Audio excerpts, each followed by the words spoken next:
Welcome to Alongside Lauren. I'm Lauren and I'm so glad that we get to spend a little bit of time together this Sunday afternoon getting some things prepared for the week ahead. I am back at work tomorrow. I have had a wonderful holiday, and I know that it was a wonderful holiday because I had several days when I had absolutely no idea what day of the week that it was, which I always think is definitely the mark of a great break. But with my impending return to work and with, well, I guess an understanding of how much indulgence I may have undertaken over the Christmas break, I'm definitely jiggling a little bit more when I run down hills than what I used to. It is a week of soup and salad. So we are preparing a soup using the leftover bits and pieces from the turkey that we had after Christmas, and my wonderful husband and sous chef Heath, who is just such a treasure, and he was kind enough to, after the turkey, there's just no nice way of saying this, the carcass had been simmering away in the slow cooker.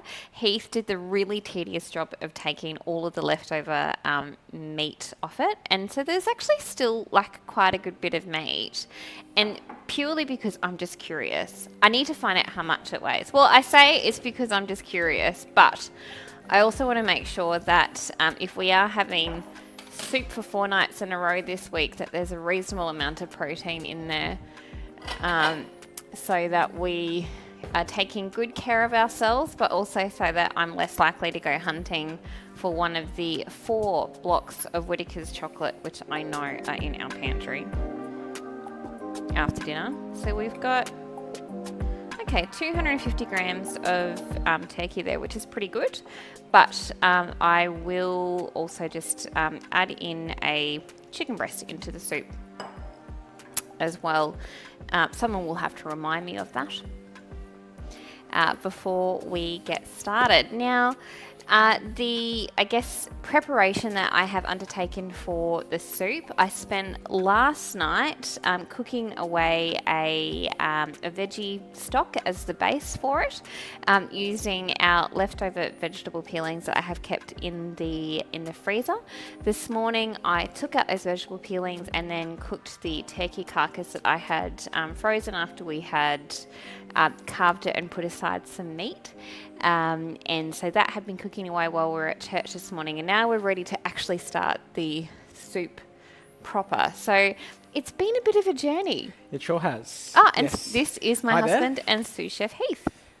All right, what would you like me to do? Well, wine? Perfect.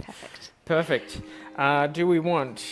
We've got red, or I think we've got some sparkling or some white in the fridge, so up to you. Okay, well, if there's some sparkling in the fridge still, there's only a trickle of that one. We've got a little bit of white, and then we've got a fresh bottle. We're going to split 2. So I had prepared some beautiful mushrooms that we'll have for our breakfast earlier this afternoon, and have just got all of those beautiful leftover cooking liquors in the Thermomix. I've just added that to the soup as well. I'll add in that turkey meat.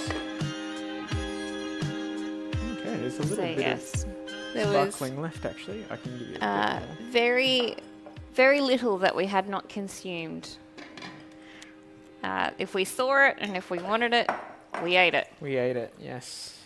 Over the last I'm little just while. going to sip this first. Go for it. Cheers. Cheers.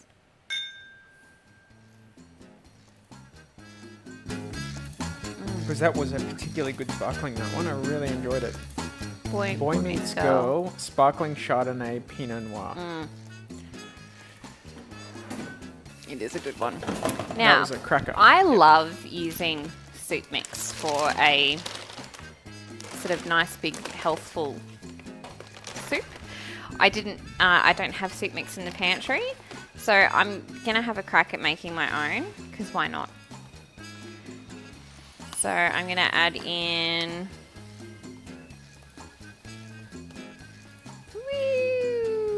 let's say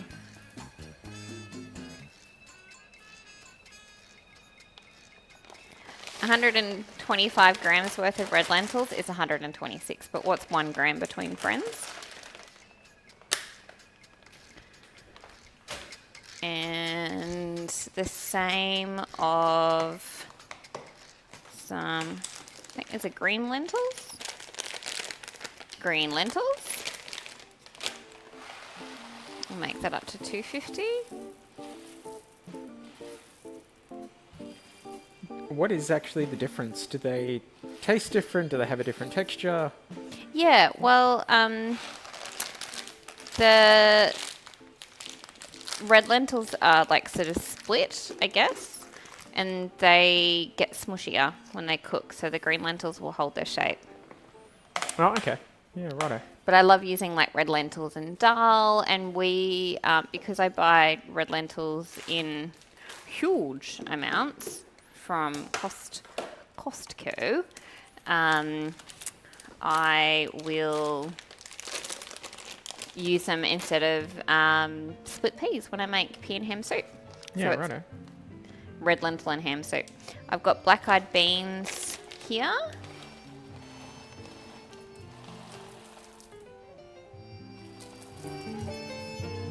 They are fascinating looking, aren't they? Aren't they just? They do look a little bit alien.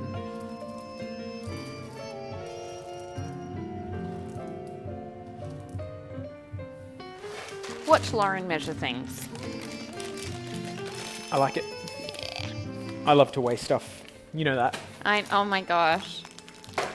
We are going away next week, and it just reminded me that when we go on holidays, Heath will often particularly when we're doing our camping, like multi-day hikes, Heath likes to weigh things. Yeah. Before he goes. And I've got pearl barley here. So that'll add just a little bit of nuttiness and some extra fibre, and good to get a bit of whole grain in there. Is there a full soup mix that you could use instead of all of these individual ones? Yep. Yeah, I thought there might be. But I figured, I could buy it. Is it substantially cheaper when all is said and done? I haven't actually costed it. Okay. But I should do that. So I'm just going to pop that into the slow cooker. So the slow cooker contains... At the moment, it's got stock. The stock that you made from all of the vegetable peelings and stuff. And then added the turkey. Plus the turkey that we managed to extract from the carcass. Yep. And now all of the different dried bits, dried peas and things. So we've got red lentils, green lentils, black-eyed beans or peas, and the barley. Okay, and I've now also got some cut up veg. So I've got onion, garlic, mushroom, red and green capsicum, carrot, and zucchini. Beautiful. I've also got here some celery that I chopped up. I'd use some celery for... Heath and I had baked potatoes with savoury mince last night. That has got to be one of my fave kind of lazy meals. And I'm going to pop in a tin of tomatoes. Okay.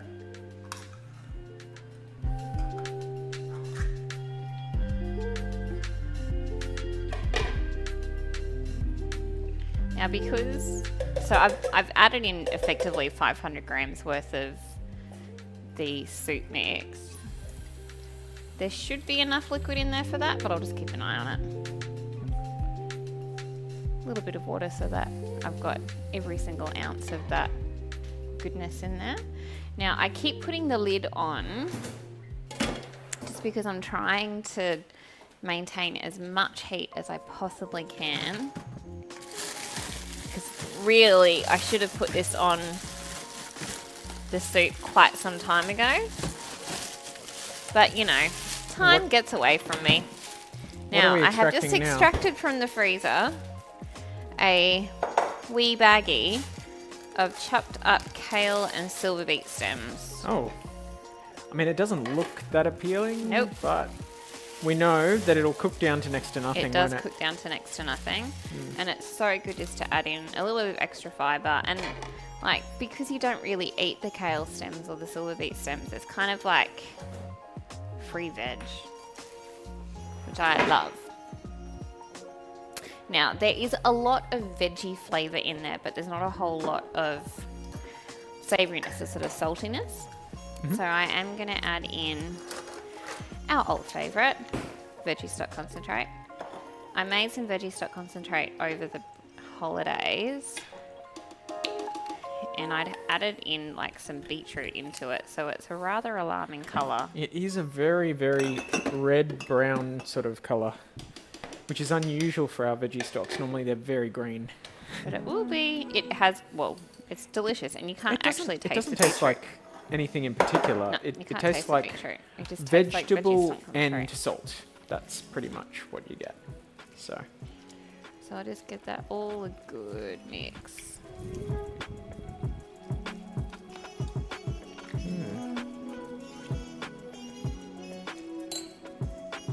Thank you for moving my wine before my arm moved it, and I was sad because of the glass breaking. well, the thing is, it's And the actually lack of wine. It's my wine, but I just needed somewhere to Oh, put it. I'm so sorry, darling. I just needed somewhere to put it. That is looking like a soup. It is. And I know that soup is not your favourite, darling. Ah, But all good. I guess we Now, had you to... mentioned a chicken breast. Yes. Are you going to put it in now, or are you going to put it in later? I'm going to put it in now, Oh, okay. just to kind of poach. Well, that is looking amazing. And it should start bubbling away pretty soon. And while Lauren fetches the chicken breast from the freezer, I will tell you that Lauren and I headed up to Toowoomba recently to see some family and attend some birthdays. It was really nice. And it was Lauren's birthday towards the end of last year, so we were able to combine her birthday in somewhat as well. So we had a really, really nice day in Really Toowoomba. nice. Hmm. I made focaccia, which Heath was excited about because I normally make Oh. focaccia and it leaves the house. He doesn't get any of it. So there's, 400 grams worth of chicken breast there. So Alright. that's definitely going to bump up the protein content. Absolutely. That's perfect. And I've So are you moved just the going to slow put it cooker in up to frozen, high. or do you need to thaw it, No, or...? I'll stick it in frozen. Okay. And then it'll just gradually cook Yep. and come apart, no doubt. Yeah. Well, I'll take it out because it's chicken breast rather than chicken thigh, so it won't, like, if it shreds, it's gone too far and it'll be dry. Oh, okay. That's okay. I'll just keep an eye on it and I'll Yeah, righto. pull it out in a couple of hours. Yep. Have we cheersed? Let's cheers again. We Cheers have, again? but cheers Oh, again. sorry. I've got a different drink now. So Glorious. Mm. Now, the other couple of bits and pieces. I mean, I know that I said that we are heading back towards sort of healthier eating, and we are. That's not inaccurate. And we are going to be having steak tonight, which is too right. like not too unhealthy, but Yeah. not too unhealthy. So I have. However, However, I have this beautiful garlic butter that we made for, we haven't caught up since New Year's. We No. had a magnificent New Year's feast with my parents. It was so good. you did. And for our entree, we did a Moreton Bay bug in sourdough bao buns. The bao buns were not my greatest cook ever. They were edible, but Totally, It just totally hadn't edible. risen properly, and anyway, it was fine. I probably should have done stuff a lot earlier in the day than what I did, but what are you going to do? We went wine tasting instead. Hence the need for the salad and the soup. So, Um, as part of that, one of the things that you prepared was yes, the garlic because butter. we had steak, and we had this beautiful. I think it's called a cattleman's cut, cut, but it's basically a like sort of rib on the bone. very large rib on the bone. Very large rib on the bone. Yep. And A tomahawk, if you're looking yeah, like at kind a of a really small, large, kind of a small a tomahawk. small tomahawk. Yeah. I don't know what a small tomahawk is. But what you're looking at here is the garlic butter, and Yes. the garlic was actually made from the garlic that went into it Yes. was quite special, wasn't it? Yes, I had made black garlic, which was phenomenal. So it's possible that people don't know what black garlic even Yeah, is. so black garlic is garlic which has been, well, ordinarily it's been slowly kind of cooked in a humid environment, but at a temperature at which, because you do need to be a bit funny with garlic, because it does have a tendency to develop bacteria that can become botulism. Fun fact. Let's avoid that. Yep, definitely something that you want to avoid if We you like all your like nose. to avoid that. Yes. So it is cooked at a really at that particular temperature in a slightly humid environment for a long time. We're talking like 3 weeks, and Yeah, it's funny because people might go 3 hours, no, 3 days, no, oh, that's yours.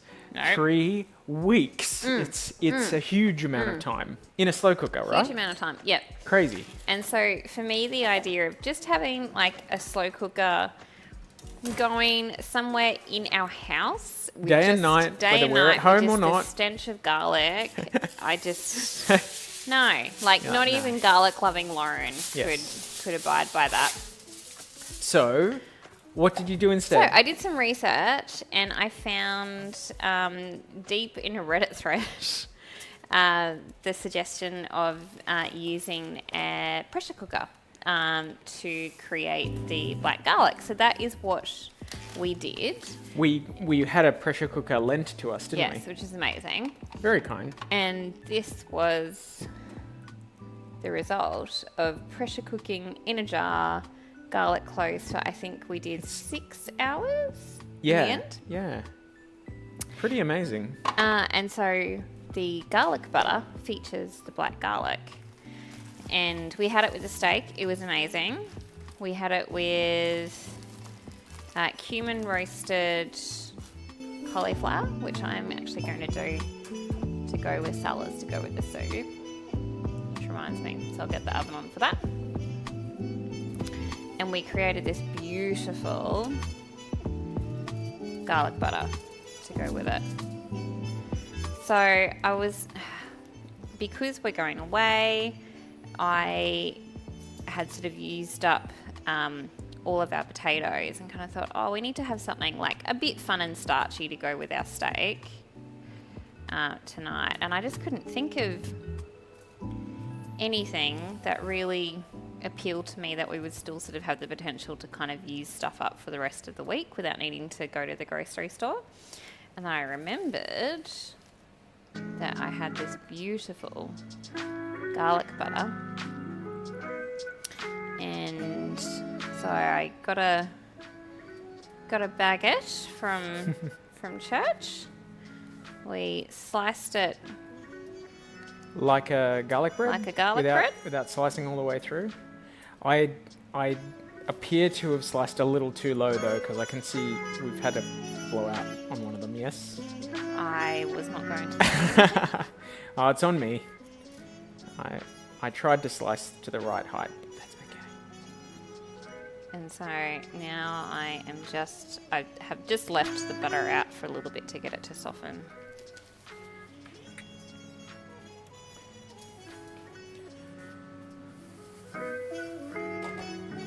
That is pretty cool. Homemade garlic bread. With black garlic butter. Black garlic butter. Wow. That is very, very flash. And I feel like it's going to be a nice way to have a little bit of a treat. Like, we're not going to eat this whole garlic bread tonight. No. No. The leftovers will... I'm tossing up whether or not we have some with the soup tomorrow night. Oh, yeah. Or if we use it for eggs tomorrow. Ah, okay. Yeah. Well, we've got options. Exactly. Ooh. I do need to grab that little sound bite. It's a And noise just use it that all the time. Well, I do kind of use that noise a fair amount, which is... I think it says more about me than anything else. Oh, that's fantastic, hun. And Way so to for go. not a lot of effort, really, that is going to be amazing. So I really will... Is that... No, I think you, I've you garlicked did all of great. them. You did Excellent. absolutely amazingly. So I'll do I'm that. stoked. And do that. Oof, yum. And do that. And I'll pop that in the fridge. And we'll stick that in the air fryer for, I don't know, 10 minutes or so. When it comes time. Perfect. Well, that's a cool little bonus. Little bonus food. So the only other thing that I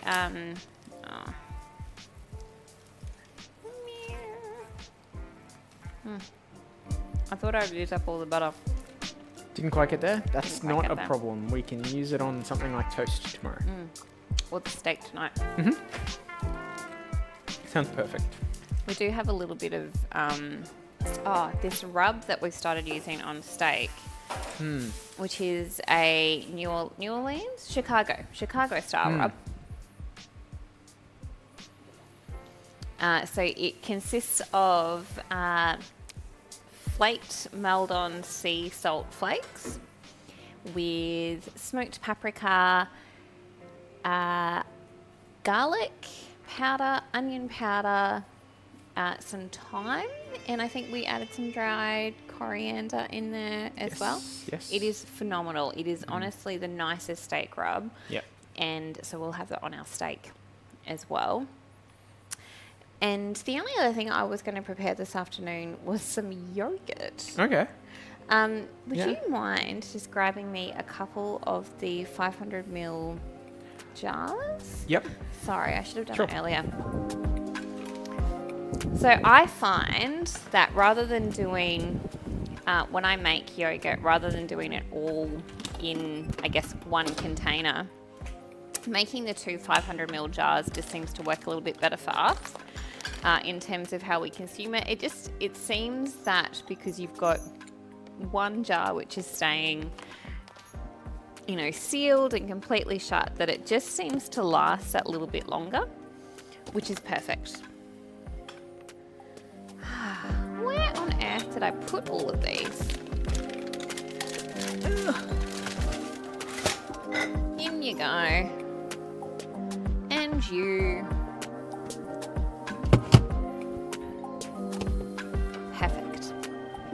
I feel like we keep losing the clips for our jars. That's okay, they live here. Yeah, I thought so.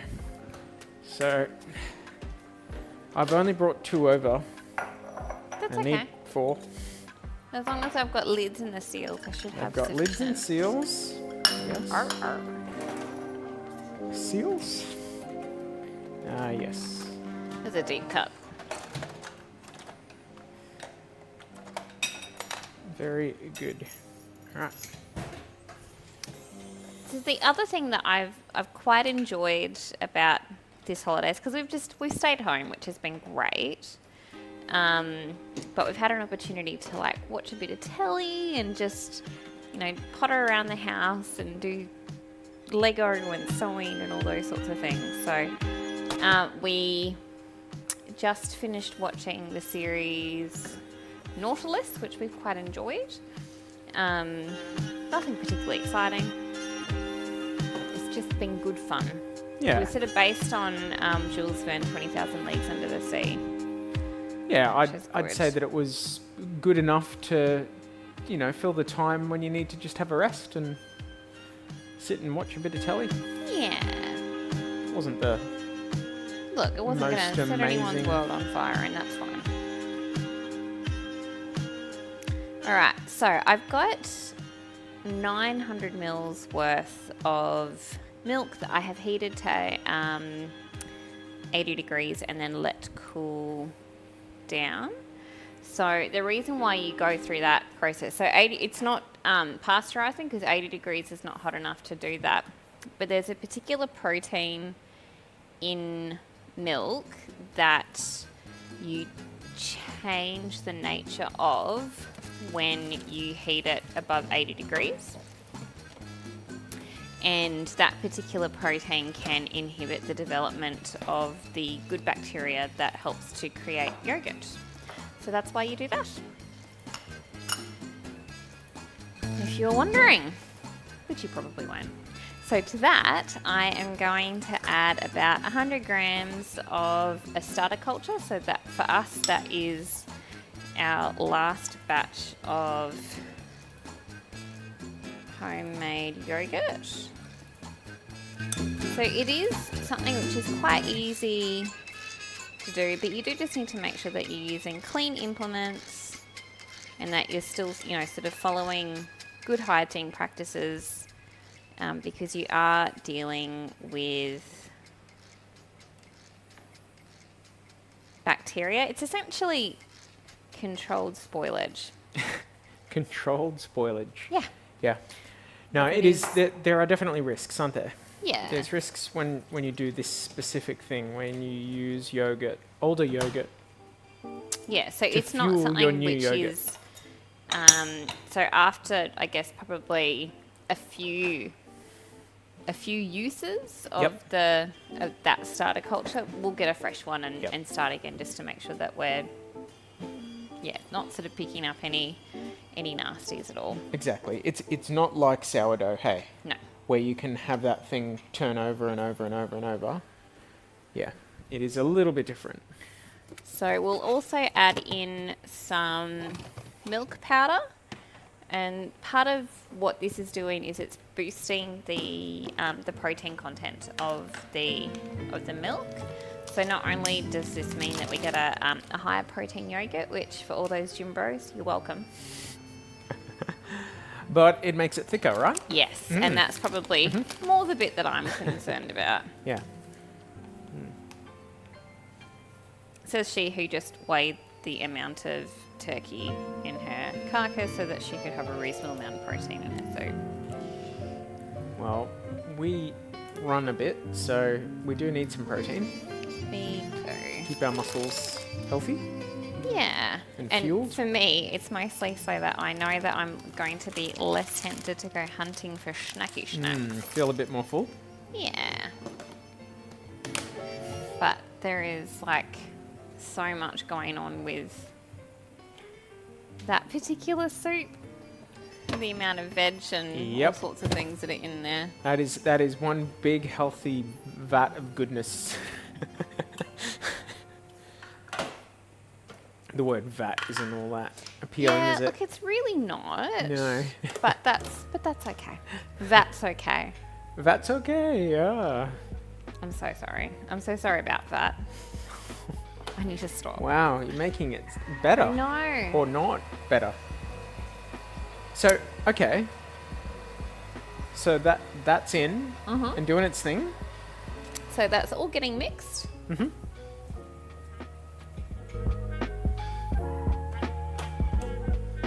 Do you want to just get the Varoma and lid out for me? Sure. And now I'm going to pop that into the 2 jars. I am not even low-key. I'm quite obsessed with Weck jars. They're amazing.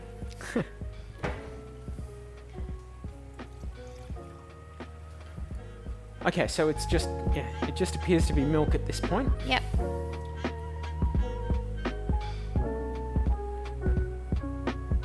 So one of the reasons why I love these jars so much is that they have glass lids.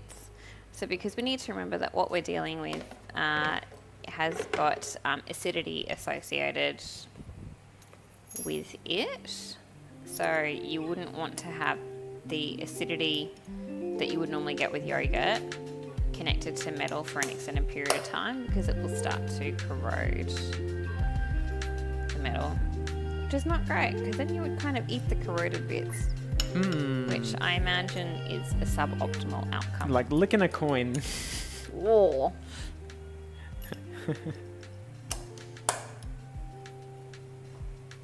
Very nice. So I'll just give that bowl a bit of a rinse-a-roo, which is the technical term.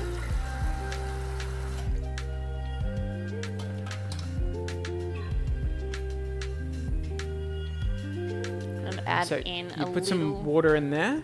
Yep, water, a little bit of vinegar. So the vinegar doesn't actually have anything to do with the setting process, but because the water will be in the Thermomix for overnight, and so that sort of bit of vinegar will just stop the metal from corroding, weirdly. The water and vinegar mix doesn't go anywhere near the yogurt, No, does it? it It's doesn't. really just a steamer. Yep. Yeah? Or a warmer. It's not Yep. even a steamer, right? So Because it doesn't get that hot. So Yeah. I've got here, it's fermenting. I've got a Varoma, and I'll pop these jars in. I'll pop the lid on, Perfect. and I'll set that to ferment for 12 hours. Now the only other thing that I will do is, because we've got our aircon on in the house at the moment. Thank you, darling. What is it that you're grabbing? Basically a tea towel. Yep. Or a towel of some A description. towel. So last time I made yogurt when we'd had the aircon on for an extended period of time, it just really struggled to maintain temperature. So I'm gonna just put a little towel on it to A little help blankie. maintain temperature. Little blankie. And so as I reconcile myself with the fact that I am going to be back at work tomorrow, which is actually not too bad, I'm looking forward to seeing all of my colleagues and getting a few bits and pieces prepared to make that transition from holiday back to normal life just that little bit easier. I hope that you have also had the opportunity to take a few moments to decompress, de-stress, and do a few things today that your future self will thank you for. And I can't wait to do it all again with you, again on Alongside Lauren.